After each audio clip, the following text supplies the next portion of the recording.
नमस्कार, मेरे YouTube channel legal knowledge में आपका स्वागत है।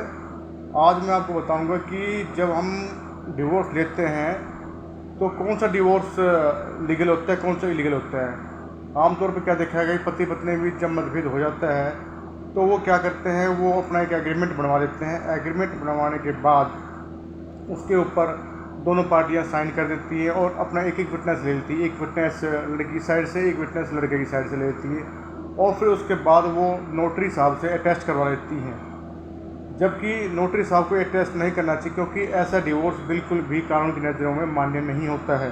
ऐसा डिवोर्स इनवैलिड होता है, इसकी कोई वैल्यू नहीं होती। अगर आप इस तरह से डिवोर्स लेते हैं तो कल को आप जब शादी कर लेते हैं तो हो सकता है कि आपका स्पाउस जो है वो आपके ऊपर दूसरी शादी करने का ऑफेंस यानी 494 IPC के तहत आप पर मुकदमा दर्ज कर सकता है, क्योंकि वो जो डिवोर्स आप नोटरी से करवाते हैं वो वैलिड नहीं होता है। इसके लिए प्रॉपर तरीका क्या होता है, इसके लिए आप प्रॉपर जुरिडिक्शन वाली फैमिली कोर्ट में जाएंगे और वहाँ पे अपना HMA यानी हिंदू मैरिज एक्ट के सेक्शन 13B के तहत एक म्यूचुअल कंसेंट का डिवोर्स पिटीशन डालेंगे। उस पर दोनों पार्टी के साइन होंगे और फिर उसके बाद जो डिवोर्स की पिटीशन डालोगे और फिर उसके बाद जो होता है कोर्ट जो है वो डिग्री पास करेगा, वो आपकी वैलिड डिवोर्स है।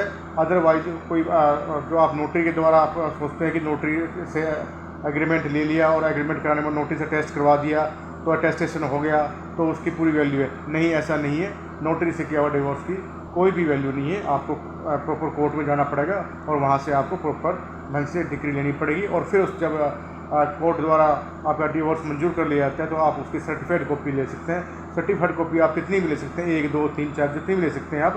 और फिर वो एक कॉपी अपने पास, एक कॉपी अपने स्पाउस यानी आप अपने पास रखें या एक कॉपी दूसरे के पास रख दें, तो वो वैलिड है आपका।